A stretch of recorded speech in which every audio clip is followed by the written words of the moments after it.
오늘 우리에게 주시는 하나님의 말씀은 요한복음입니다. 요한복음 3장 3절에서 8절 말씀입니다. 3장 3절에서 8절 말씀 제가 봉독해 올리겠습니다. 예수께서 대답하여 이르시되 진실로 진실로 내게 이르노니 사람이 거듭나지 아니하면 하나님의 나라를 볼 수 없느니라. 니고데모가 이르되 사람이 늙으면 어떻게 날 수 있사옵나이까? 두 번째 모태에 들어갔다가 날 수 있사옵나이까? 예수께서 대답하시되 진실로 진실로 내게 이르노니 사람이 물과 성령으로 나지 아니하면 하나님의 나라에 들어갈 수 없느니라. 육으로 난 것은 육이요 영으로 난 것은 영이니 내가 네게 거듭나야 하겠다 하는 말을 놀랍게 여기지 말라. 바람이 임의로 불매 내가 그 소리는 들어도 어디서 와서 어디로 가는지 알지 못하나니 성령으로 난 사람도 다 그러하니라. 아멘. 지금까지 믿음과 행함에 관련된 내용으로 하이델베르그 요리문답을 해왔습니다. 오직 의롭다 하심을 받는 것은 행함으로는 아니 되고 하나님이 주신 믿음으로만 하나님 보시기에 의롭다 칭함을 받을 수가 있다. 그래서 행함은 전혀 조금도 구원에 기여하지 않는다. 그런데 놀랍게도 이 행함은 믿음으로 의롭다 하심을 받은 사람이 믿고 난 다음에 그 믿음에 따른 반드시 따라오는 게 있는데 이것이 바로 행함입니다. 그래서 행함은 믿음의 열매로서 내가 믿고 있다는 것을 하나님의 자녀라는 것을 증거하는 그런 행함들이 뒤따라 오게 되는데 구체적으로 이 행함들은 무엇이겠습니까?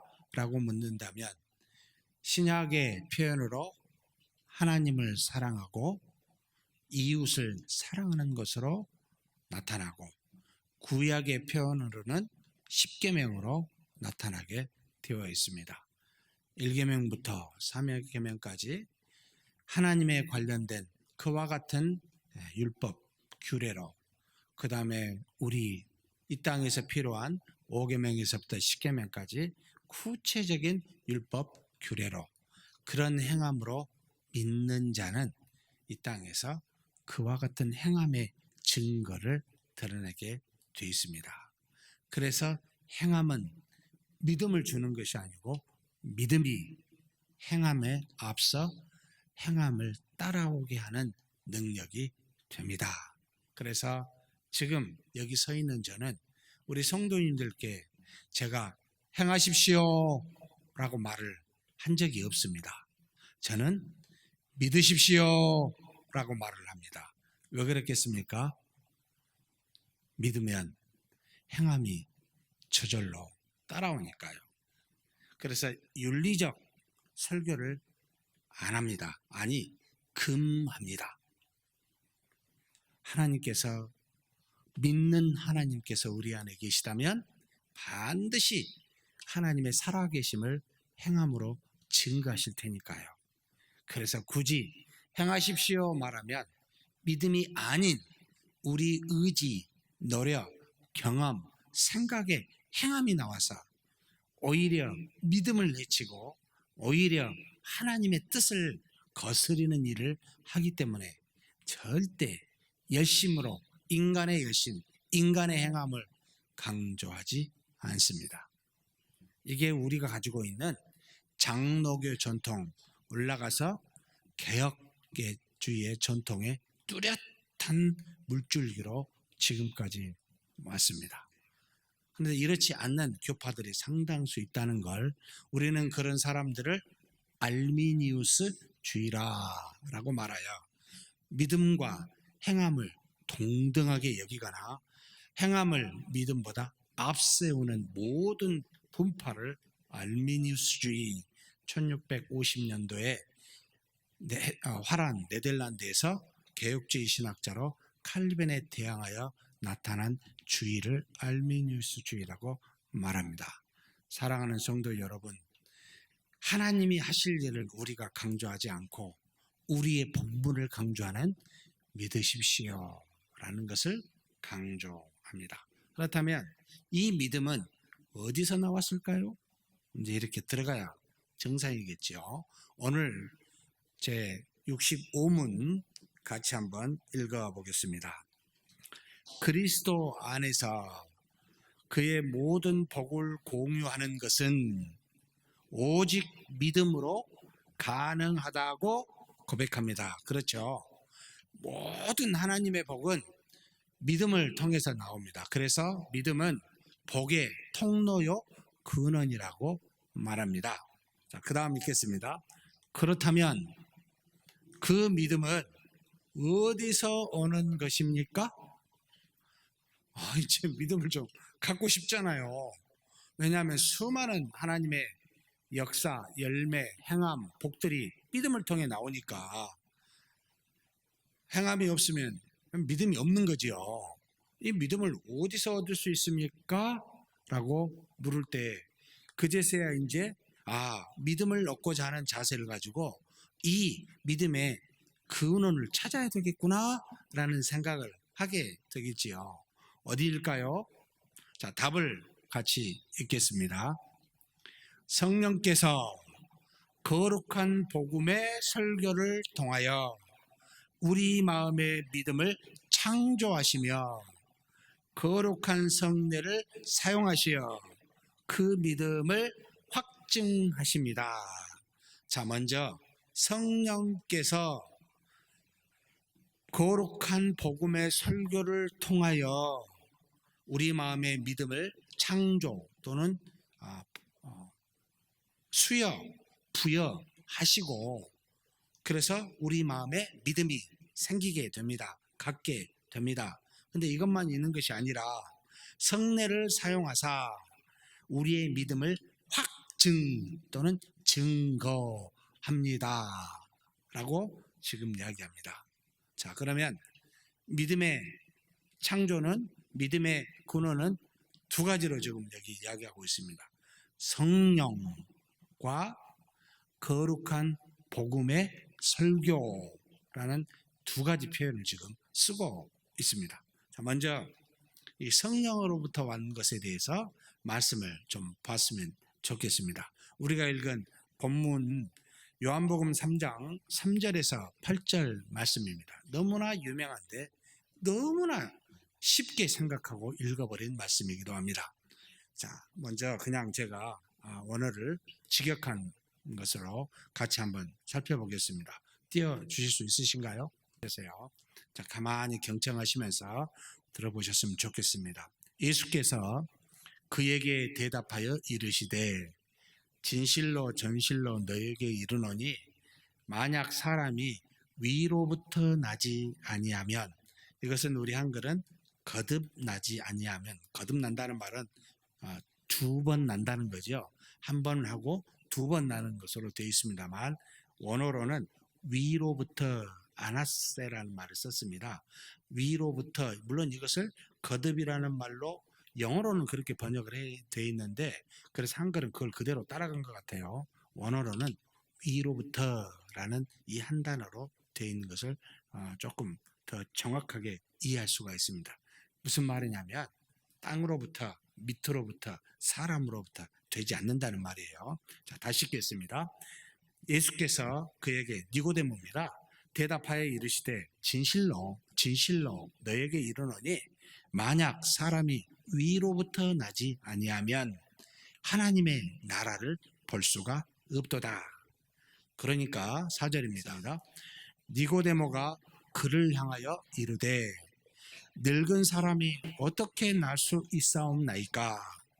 그의 어머니 뱃속에 두 번째 들어갔다가 나올 수 없지 않겠습니까? 예수께서 대답하시되 진실로 진실로 너에게 이르노니 만약 사람이 물과 성령으로 나지 아니하면 하나님 나라에 들어갈 수 없느니라. 일단 여기까지만 보겠습니다. 자, 예수님이 위로부터 나지 아니하면 하나님 나라를 볼 수 없다라고 말하니까 니고데모가 그러면 다시 태어나야 되는 건가? 그럼 일반적으로 사람이 다시 난다는 것은 어머니 뱃속으로밖에 안 나잖아요.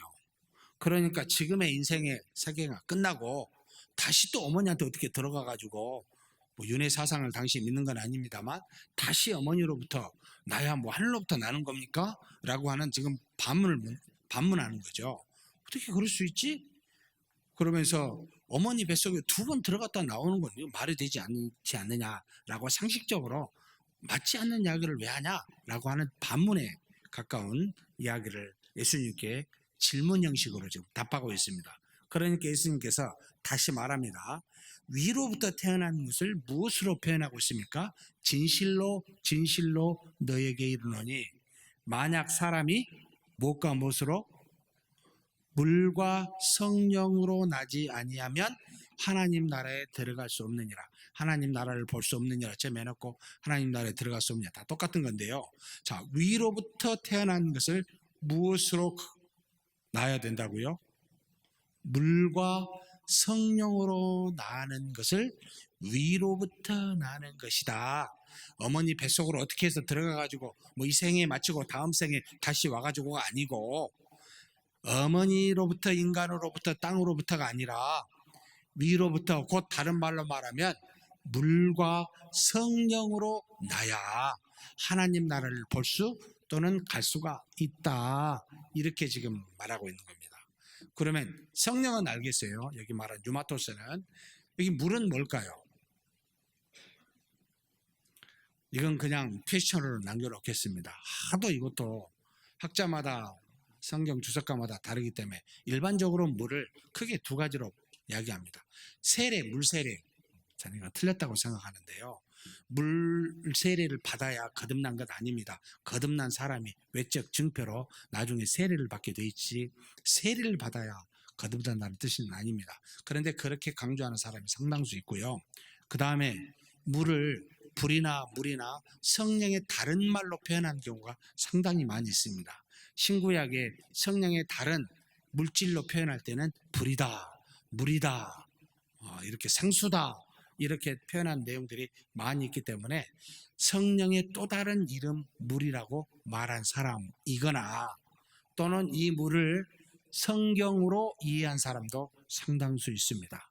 하나님의 말씀 우리를 시원하게 하잖아요.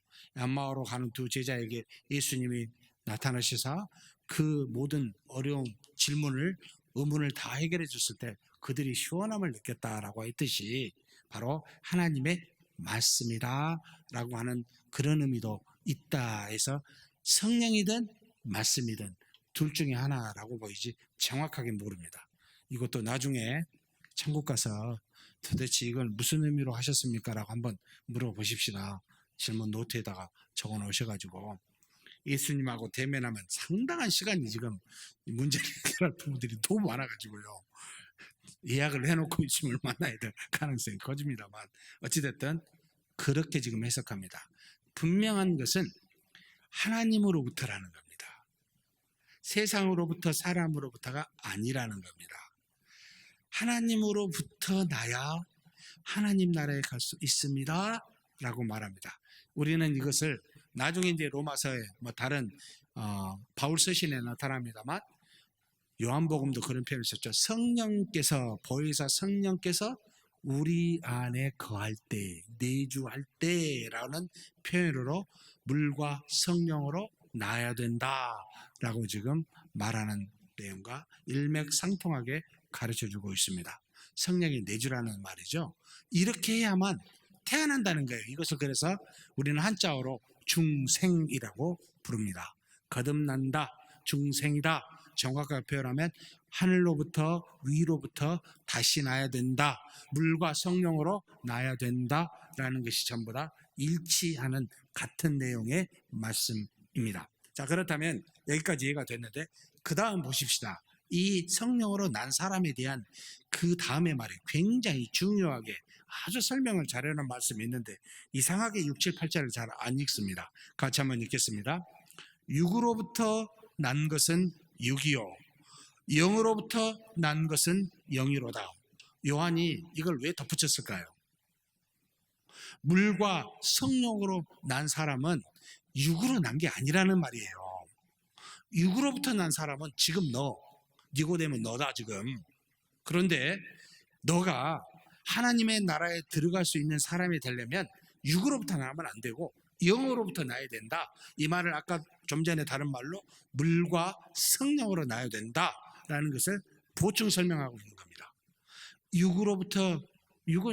육의 사람은 육으로부터 나죠. 영의 사람은 영으로부터 난다는 겁니다. 방법이 없습니다. 사랑하는 성도 여러분, 이것을 절대로 헷갈리지 마십시오. 하나님의 사람은 하나님의 방법으로 위로부터 성령으로부터 거듭납니다. 절대 세상으로부터 나지 않습니다. 절대 저 같은 목회자를 통해서 여러분 거듭나지 않습니다. 절대 주변에 믿음의 사람이 훌륭한 사람이 있다고 그 사람을 통해서 거듭나지 않습니다. 오직 하나님의 사람은 하나님 나라에 들어갈 수 있는 하나님의 자녀는 하나님으로만 위로부터만 영으로부터만 태어납니다. 거듭납니다. 다른 방식이 전혀 없습니다. 이걸 정확하게 아셔야 됩니다. 그래서 우리 인간의 시도, 노력 무엇으로도 안 됩니다. 아무리 내가 그 사람을 위해서 물론 기도, 하나님을 움직이는 기도 필요합니다. 하나님의 말씀이 증거 필요합니다. 그런데 그 기도나 그 말 자체가 성령을 통해서 성령이 역사하지 아니하시면 의미가 없어요. 아무 여력이 없어요. 그런데 어찌하여 인간의 말을 가지고 하나님의 자녀가 될 수 있겠습니까? 우리 인간의 선한 행함을 가지고 내가 접대를 잘하면, 내가 열심히 전화하여 그를 섬기고 그에게 정성을 다 부으면 거듭난다고요? 전혀 아닙니다. 물론 물을 먹이기 위해서 물가로 인도하는 것은 우리입니다. 그런 의무를 주셨습니다. 근데 물을 먹여 살리는 것은 우리가 아니라는 거예요. 그걸 정확하게 알고 계셔야 돼요. 그래서 거듭나게 한 것은 전혀 우리로서는 기여할 수가 없어요. 전부가 다 하나님이 하셔요. 우리는 열심히 기도하고 말씀을 전할 뿐입니다. 그를 바꿀 수가 없습니다. 변화시킬 수가 없습니다. 하나님만이 하십니다. 성령이 하십니다. 이걸 정확하게 알고 계셔야 됩니다. 이걸 헷갈리면 인간의 방법을 동원합니다. 특별히 전도할 때 인간적인 방법으로 여러분 변화되지 않아요. 사랑하며 정성을 쏟는 것은 맞습니다만 변화시키는 건 하나님이 하십니다. 그래서 구원에 이르게 하는데 우리 자신이나 거듭난 구원받은 자신이 일도 기여한 바가 없습니다. 구원에 이르게 하신 이는 하나님이십니다. 성령이십니다. 이걸 딱 마음에 가지고 계시고, 그래서 구원이 되고 안 되고는 우리 책임이 아니기에 그것으로 뭐라 하지 마시고, 나는 그를 구원에 이르도록 정성과 사랑을 다했는가, 이게 우리 몫이지요. 그래서 그 다음에 뭐라고 하냐면 한번 보십시다. 7절 8절 한번 7절 한번 읽겠습니다. 내가 반드시 위로부터 태어나야 된다는 너에게 말한 것에 대해 놀라지 말지어다. 그러니까 이제 니고데모가 놀란 거예요. 다시 태어나지 않고 성령으로 또는 하늘로 위로 다시 그로 말미암아 태어나야 된다는 말에 놀라지 말아라. 그게 뭔지 몰라요 지금 이 니고데모는. 그래서 이게 뭔 말일까 의문도 갖고 놀라기도 했어요. 뭐라고 설명을 덧붙이냐면 8절입니다. 같이 한번 읽겠습니다. 내가 반드시 위로부터 죄송합니다. 8절 내가 엉뚱하게 봤습니다. 같이 읽겠습니다. 8절 바람이 임의대로 불되 그 소리는 들어도 어디로 와서 어디로 가는지 알지 못하되 성령으로부터 난 사람도 다 그러하도다. 자, 바람이 불지요. 느껴지지요. 바람이 지금 겨울에 불면 춥지요. 그지요? 바람은 느껴져요. 근데 어디서 온지 아세요? 그리고 어디로 간지 아세요? 그럼 모르잖아요. 마치 성령으로 태어난 사람도 이와 똑같다. 그가 거듭나 하나님의 자녀된 것은 알겠는데 어떻게 됐는지는 전혀 너는 모를 거다. 혹시 성령이 들어오셨다. 그래서 내가 변화됐다. 느끼신 분 혹시? 제가 이렇게 표정을 막 하면은 웃자고 한 건데요. 딱 한 분 웃으시네요. 저 안 웃으니 내가 이걸 하지 말아야지 하면서도 어떻게든 웃겨보려고 시도하는데 참 안 웃으시네요. 네. 아세요 혹시? 아시는 분 계세요? 근데 놀랍게도 나는 압니다 라고 맨날 며칠을 기억하며 그것이 없으면 구원되지 않았다라고 말한 지파가 있지요. 지파가 아니고 무슨 파가 있지요. 무슨 파입니까? 네? 맨날 며칠에 나는 성령이 와가지고 나는 구원받았다고. 정말 본인이 육체로 어머니 뱃속에서 태어날 때 나 어머니 뱃속에 나온다. 이제 나왔다. 나 태어났다. 혹시 아시는 분 계세요? 깨닫고 지금 그거 기억하고 계신 분 계세요? 그것도 모르면서 우리의 영이 거듭난 것을 아시겠다고요? 기가 막힙니다. 그래서 그 사람들은 다 가짜라고 그러는 겁니다. 예? 구원파요, 구원파. 이단이잖아요. 성령이 우리 안에 들어온 걸 어떻게 알아요? 성령이 우리 안에 들어오셔서 뭔가 작용을 하는데 두 가지를 합니다. 첫 번째는 뭘 줘요? 믿음을 주셔요. 두 번째는 뭐요? 갑자기 내가 그리스도를 믿으니까 뭐가 발견이 되는지 아세요? 우리의 죄를 깨닫게 됩니다. 그러니까 어떻게 되죠? 회개하게 됩니다. 그래서 믿음으로 고백하고 자신의 죄를 깨달아 회개할 때 저 사람 안에 누가 있다? 성령이 계시구나. 이 사람은 위로부터 거듭났구나. 영으로 말미암아 거듭난 자구나. 그걸 보고 알아요. 그걸 보고 내 자신도 느껴요. 그런데 성령이 오시자마자 깨닫게 할 수도 있고 한참 뒤에 내가 악해가지고 믿음을 줘도 거부하고 회개케 해도 내 자신이 잘났다고 목을 꼿꼿이 세우니까 한참 뒤에, 특별히 어려서부터 신앙생활을 많이 하신 분들은, 유아세례 받은 분들은 계속 교회 안에 있다 보니까 익숙해 있으니까 이게 믿음이 언제 있었는지 없었는지 자신의 죄가 뭔지 깨달지 못하고 한참 뒤에 깨달아요. 이게 그럴 때야 내가 거듭났네 느끼는 겁니다. 느낄 때가 구원받은 게 아니고 이미 태어났는데 태어난 아이가 이제는 뭔가 감각을 갖고 자각하며 말하며 느끼는 때가 있듯이 한참 뒤에 영으로 태어난 사람도 나중에 알게 된다는 겁니다.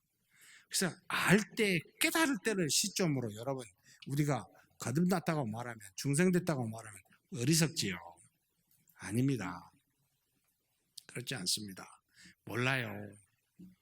어디서 와서 어디로 가는지, 성령이 우리 안에 언제 들어오신지 몰라요. 그런데 내 안에 역사하사 뭔가 믿음이 생기고 뭔가 회개할 때 계시는구나. 내가 하나님의 자녀구나. 저분이 하나님의 자녀구나 라는 걸 알게 된다는 겁니다. 이것이 바로 8절에 우리에게 이야기합니다. 성령으로부터 난 사람도 다 파산이라고 썼어요. 파스. 모두가 다 그러하도다 라고 이야기합니다. 사랑하는 성도 여러분, 기억하십시다. 성령으로만 태어납니다. 그리고 이 시점은 몰라요. 주시는 것 때문에 알게 돼요. 역사함 때문에. 그런데 성령이 오면 반드시 같이 오는 게 있어요. 자, 에베소서 2장 8절 말씀을 보겠습니다. 너희는, 같이 읽겠습니다. 너희는 그 은혜에 의하여 믿음으로 말미암아 구원을 받았으니 이것은 너희에게서 난 것이 아니요 하나님의 선물이라. 성령이 우리에게 하나님의 선물로 주셨는데, 성령 다른 말로 말하면 두 가지 말로 주로 쓰입니다. 성경에. 성령을 다른 말로 말하면 뭐죠? 믿음입니다. 믿음. 그래서 뒤에 보면은 사도행전 6장에 7 집사를 교회에서 뽑을 때 무엇과 무엇이 충만한 사람을 뽑는다고 이야기하는데, 혹시 제 얼굴만 보시면 답이 없고요. 사도행전 6장을 같이 한번 보겠습니다.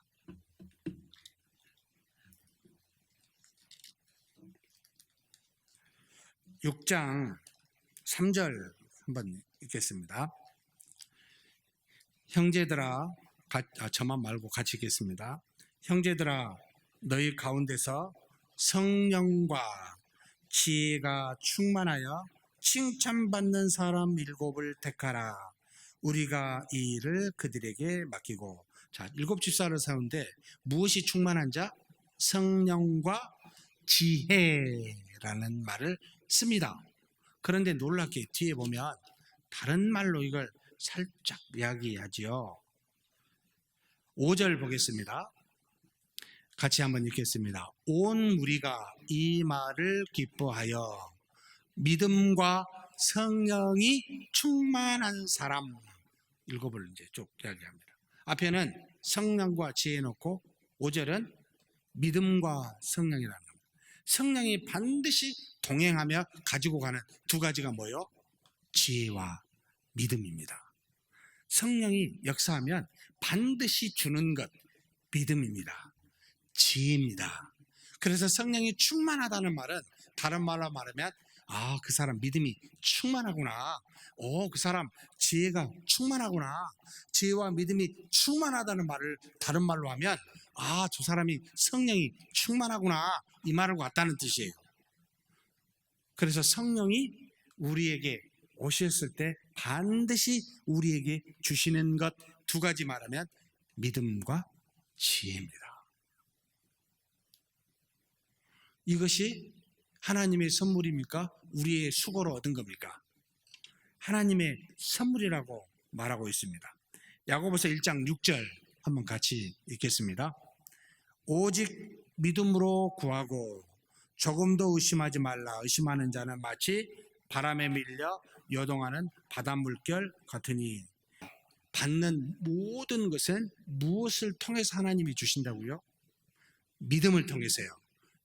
믿음으로 구하면 하나님이 전부 주십니다. 근데 믿지 않고 구하면 주시겠습니까? 아닙니다. 이 믿음은 어떤 믿음입니까?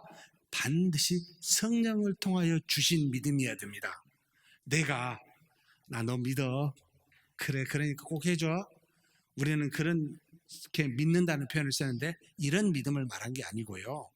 성령의 하나님이 주신 믿음, 이 믿음으로 구하면 모든 일들이 이루어집니다. 결국 이제 이렇게 이야기가 돼요. 성령이 우리에게 하나님이 값없이 주신 선물로 오셨어요. 그러면 이 성령은 또한 우리에게 값없이 믿음과 지혜를 주셔요. 그런데 하나님은 또 값없이 주신 믿음과 지혜를 통해 뭘 줘요? 우리에게 필요로 하는 모든 것들을 주십니다. 그럼 처음부터 끝까지 누가 한 겁니까? 하나님이 하시는구나. 하나님으로부터 은혜를 여러 가지 복을 받을 때 가만히 따져보면 내가 한 게 아무것도 없어요. 성령이 오셨어요. 오신 분이 믿음 주셨어요. 이 믿음 통해서 다시 하나님이 수많은 복을 주십니다. 주신 믿음을 그대로만 갖고 있으면 좋은데 우리는 주신 믿음을 더하게는 못하는데 어떻게는 할 수 있지요? 막을 수가 있어요. 참 대단한 능력을 우리는 갖고 있어요. 하나님이 주신 믿음도 막아버리는 능력이 우리한테 있습니다. 엄청나게 크지요. 정말 무지막지하게 큰 능력을 갖고 있는데 이걸 쓰시지 말자고요. 그대로만 갖고 있으면 믿음을 통해서 누가 일하셔요? 하나님이 또 일하십니다. 우리가 한 게 뭡니까? 정말 아무것도 없습니다. 그래서 칼빈이 하나님에 대해서 묵상하면 묵상할수록 하나님의 주권이 내 안에서 조그말까요? 커질까요? 엄청나게 커지고 자신의 존재 자체가 없다는 것을 느끼게 됩니다. 그래서 바울이 갈라디아 교회 갈라디아서 2장 20절에 우리가 산 것은 무엇으로 사는 것이라고요? 내 안에 누가 있어요? 예수 그리스도가 계셔요. 이 그리스도를 믿는 믿음으로 사는 것이라고. 자기 삶 전체 그 인생길은 믿음으로 사는 것이라고 단번에 고백해 버립니다. 자기의 것은 조금도 없다는 뜻입니다. 사랑하는 성도 여러분, 좋은 것은 다 어디서 옵니까? 야고보서에서 나오잖아. 온갖 좋은 것은 다 위로부터 온다. 그런데 위로부터 온 좋은 것을 누가 받습니까? 성령으로 거듭나 믿음을 가지고 그 믿음을 있는 대로 수용하여 순종하는 자에게 그대로 다 주십니다. 그래서 믿음을 이야기할 때 여러분 억지로 믿으려 하지 마십시오. 내 안에 계신 성령이 주신 믿음을 그대로 여러분 수용만 하시면 됩니다. 그래서 늘 뭐라고 바울이 권면하냐면 믿음의 분량대로라는 말을 씁니다. 우리 각자는 믿음의 종류도 다르고 분량도 다릅니다. 왜 종류가 다릅니까? 하나님이 우리를 거듭나게 했습니다. 성령이. 그런데 거듭난 다음에 하나님의 자녀가 되었습니다. 마치 우리 자녀가 태어나면 자녀가 어떻습니까? 다 키가 똑같나요? 다 성격이 똑같나요? 안 그래요. 어떤 애는 정신이 강하네. 어떤 애는 육체가 강하네. 반대가 되네. 굉장히 다양하듯이 우리도 각기 다른 믿음의 분량을 갖고 있습니다. 어떤 쪽에는 아주 튼튼해요. 전혀 안 흔들려요. 근데 어떤 때는 굉장히 취약해요. 특별히 여자분들은 참 자녀에 약하다. 제가 공부하면서 많이 느꼈습니다. 자녀 문제만 일어나면 여자들은 그냥 꼬박 넘어가는구나. 여자분들은 제가 도저히 정신적으로 남자는 여자를 이길 수 없다. 우리가 육체가 강해서 정신을 잘 안 썼던 모양이에요. 그래서 역사적으로 정신력이 여자들보다 떨어진 그런 어떤 것을 갖고 있다고 생각이 들어요. 그래서 도저히 못 이긴다고 생각을 하고 있습니다. 그런데 약점이 있습니다. 자녀한테는 참 약하구나. 남자는 누구한테 약하죠? 맨날 집에서 구사리 먹고 여자한테 약하죠.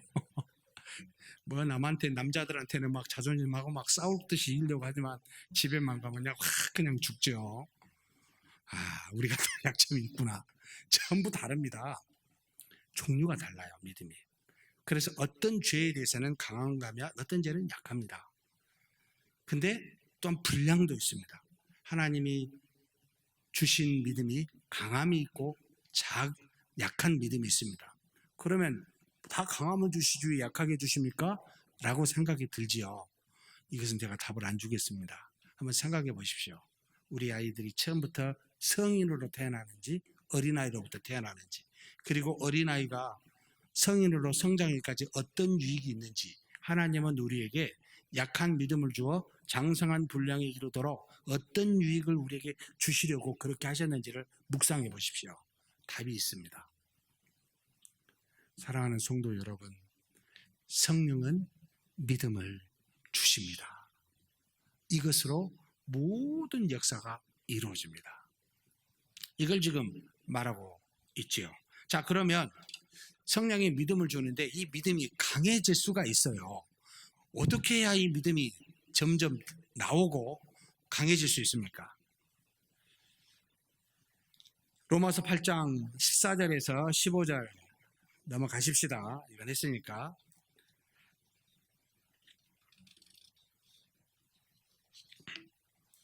저 뒤쪽에 좀 보겠습니다. 로마서 10장 17절 말씀 같이 한번 읽겠습니다. 믿음은 들음에서 나며 들음은 그리스도의 말씀으로 말미암았느니라. 자, 성령이 오셔서 믿음을 주신다고 그랬는데 이 믿음이 우리에게 올 때, 곧 성령이 우리에게 내주하실 때, 우리가 거듭날 때는 어쩔 때겠어요? 자, 가만히 있으면 성령이 들어오실까요? 때가 되어서 택한 자예요. 때가 되니까 너는 2020년 1월 20일 저녁 7시 예배 시간 직전에 6시 59분에 거듭나게 내가 할게. 성령님, 하나님이 딱 작정하시고 그때 성령을 보내서 우리에게 들어오실까요? 여러분 어떻게 하실까요? 네? 성령이 아무 때나 오시는 게 아닙니다. 정확하게 오십니다. 가장 먼저 보여줬던 것은 사도행전에 나오죠. 예수님께서 떠나실 때 12 제자에게 예루살렘을 떠나라 했습니까? 떠나지 말라 했습니까? 떠나지 말라 그랬습니다. 왜 그렇습니까? 아버지께서 약속한 보혜사를 몇 날이 못되어 보내리라 라고 그렇게 지정하고 가셨습니다. 사도행전 2장 1절에서 2절에 자, 너무나 유명한 말씀이죠. 같이 한번 읽겠습니다. 오순절 날이 이미 이르매 그들이 다 같이 한 곳에 모였더니 호련히 하늘로부터 급하고 강한 바람 같은 소리가 있어 그들이 앉은 온 집에 가득하며 자, 그들이 이 마가의 다락방에서 뭐하고 있었을까요? 성현이 수학한 거 좋아하는 막 이렇게 하면서 뭐 이런 거 하고 있었을까요? 뭐 하고 있었겠어요? 예수님이 돌아가신 승천하신 지 7일째 되는 날입니다. 무엇을 하고 있었겠습니까? 우리가 일반적으로 기도하고 있었을 거라고 보고 있습니다. 성령이 역사하실 때는 자, 아까 로마서 10장 17절처럼 들려야 돼요. 뭐가? 믿음은 들음에서 나며 들음은 하나님의 말씀이니라. 하나님의 말씀이 들려지거나 읽혀지거나 말하여질 때 여러분 성령께서 역사하신다는 뜻입니다. 말하여질 때는 기도라고 보고 있습니다. 들려질 때는 말씀을 설교나 예배를 통해 듣고 있을 때입니다. 읽혀질 때는 스스로 성경을 볼 때라고 보입니다. 하나님의 말씀이 있었을 때 성령이 우리 안에 오사 내주하사 거듭나게 하는 역사가 있다라고 가르치고 있습니다. 그래서 믿음은 들음에서 나며 들음은 하나님의 말씀으로 말미암았느니라. 그러니 무슨 말과 늘 접해야 되겠습니까? 하나님의 말씀이죠. 눈과 귀와 입이 하나님의 말씀에 무언가 속해 있어야 여러분 성령의 역사가 이루어집니다. 가만히 있으면 된다는 말이 아니라는 겁니다. 그러니 설교 때 제가 하나님의 말씀이 아니고 인간의 말이나 세상의 원리를 말해 보십시오. 성령이 역사하시겠습니까? 정말 웃기는 간장이 돼버립니다. 전혀 아니에요. 하나님의 말씀을 왜 강조하냐? 이걸 통하여 거듭나게 하는 역사가 있기 때문입니다. 디모데전서 4장 5절에 또 말씀과 기도는 우리를 더욱더 거룩하게 하는 믿음을 성장하게 하는 통로입니다. 그래서 거듭난 사람은 말씀을 들으면 점점점 믿음이 성장 강화해집니다. 그래서 처음부터 끝까지 말씀인 겁니다. 이 성경의 저자가 성령이듯이 성령이 임하면 반드시 말씀을 역사하시고 이 말씀이 들려질 때 어떤 사람에게 들어가 변화시키는 일을 하게 한다. 그렇게 가르치고 있습니다. 그런데 한 가지 또 케이스가 있어요. 사도행전 19장 6절 말씀입니다. 말씀과 기도 외에 뭔가 또 한 가지가 있는데 같이 한번 읽겠습니다. 바울이 그들에게 안수하매 성령이 그들에게 임하심으로 방언도 하고 예언도 하니. 고린도 교회입니다. 고린도 교회 가서 복음도 증거했지만 그러나 그들이 바울 앞에 와서 안수를 받으니까 성령이 임하였다라고도 나옵니다. 저는 되게 안수를 잘 안 하려고 합니다. 왜 안 하려고 하냐면 특히 우리 한국 교회는 무교가 강해서 이상하게 제가 센 무당처럼 느껴지게끔 생각하는 분들이 계셔요. 우리 부목사님은 별 영역이 없고 담임 목사님이 영역이 많아가지고 목사님이 오셔야 됩니다라고 하는 인상을 줄까봐.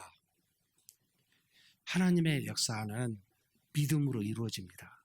제가 기도할 때 믿음이 있어야 되고 누군가 기도할 때 믿음이 있으면 반드시 그가 누구든지 간에 믿음을 통하여 이루어지기 때문에 그냥 말이 목사지 무당이 아닌가 혹시 그렇게 생각하고 오시는 건 아닌가? 라고 하는 우려 때문에 제가 얼마 전에 집회 갔을 때도 그냥 막 안수를 해달라고 막 간곡하게 해서 안 하겠다고, 내가 말씀 전하러 왔는데 이거 하러 온 거 아니라고 막 강력하게 거부한 적도 있습니다만, 그러나 우리가 누군가가 아프고 기도 요청을 할 때 아무도 보지 않을 때는 합니다. 그런데 모든 공적인 분들이 보고 있었을 때 제가 하게 되면 이건 무슨 무당같이 느끼지 않을까라는 제 염려가 있어서 잘 안 합니다. 사랑하는 성도 여러분, 바울이 이렇게 안수를 할 때는 저는 그렇게 알고 있습니다. 복음을 증거하고 그 말씀에 굴복하여 내가 믿음의 사람으로 이제 살겠노라고 다짐하여 온 사람들, 그런 사람들에게 안수했을 거라고 저는 믿고 있습니다. 그래서 말씀이 앞서야 이 안수도 가능하다. 그냥 말씀도 없이 좀 고개 내밀고 온 사람은 아무 필요 없다. 이건 아니다. 저는 생각을 합니다.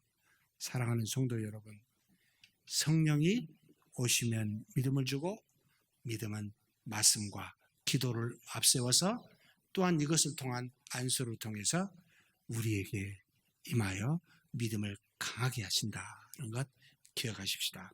그 다음 마지막으로 성령이 임하시게 되면 구원과 영생이 일어나는데, 여기 지금 마지막에 성례에 관해서 잠깐 이야기했습니다. 지금 끝에 65문 뒤에 보니까 답이 거룩한 성례를 사용하시어 그 믿음을 확증하십니다 라는 표현을 씁니다. 우리가 일반적으로 은혜의 방편이라고 조직신학에서 이야기할 때 하나님이 은혜를 주시는 수단들은 크게 세 가지를 말합니다. 하나는 방금 했듯이 하나님의 말씀, 두 번째는 성례, 세 번째는 기도. 기도를 열까 말까 하다가 왔다 갔다 하신 분들이 있습니다. 칼빈은 집어넣고 저는 잘 안 집어넣으려고 하는 사람입니다. 기도는 우리 인간적인 기도를 많이 하기 때문에. 그래서 일단 기도는 빼고 말씀과 성례를 통해 성령이 역사하신다는 것을 여러분 믿으십시오. 성례는 이미 거듭난 사람들이 믿음의 외적인 증표로 나는 하나님의 자녀입니다 라는 것을 드러내는, 우리가 보지 않으면 잘 안 믿기 때문에, 마음속에만 계시는 하나님이라고 생각하면 잘 안 믿기 때문에, 그래서 이 말씀을 그림처럼 보여주는 거룩한 의식을 통해 하나님이 이렇게 역사하시어 변화됨이 있습니다. 세례와 성찬을 통해 주시는 은혜, 그때 성령이 우리에게 임하신다는 겁니다. 임하신다는 말이 정확치 않은데 우리 안에 계신 성령이 우리에게 믿음을 공고히 하사 충만함을 입게 하는 은혜가 성례식에 있다는 뜻입니다. 그래서 성례를 많이 하는 것이 우리에게 유익하다라고 이야기합니다. 사랑하는 성도 여러분, 성례로는 거듭나게 하지는 않지만 성례를 통하여 거듭난 사람이 성령의 충만함을 받습니다. 그런 유익을 많이 갖는 저와 여러분이 되시길 주의 이름으로 축복합니다. 전능하신 하나님 아버지 감사합니다. 오직 거듭남은 하나님 나라에 들어갈 수 있는 하나님의 자녀는 위로부터 나야 됩니다. 물과 성령으로 나야 된다고 가르치셨습니다. 이것은 육으로 난 것이 아니고 영으로 난 것이라고 말씀하여 주셨습니다. 우리에게 오셨지만 어디로 불고 어디로 가는지, 오고 가는지를 모르는 바람과 같은 그와 같은 것이 바로 성령으로 거듭난 것이라고 말씀하여 주셨습니다. 이제는 성령을 통해 믿음을 주시고 지혜를 주시고, 그래서 그 믿음을 통하여 하나님이 역사하신다고 가르쳐 주셨습니다. 하나님, 믿음을 갖고 있는 우리에게 더 큰 믿음을 갖도록 말씀과 기도에 접목케 하여 주시고, 이를 통하여 그리스도의 장성한 분량에 이르는 우리 모두가 되게 하여 주시옵소서. 우리 주님 예수님의 이름으로 기도하옵나이다. 아멘.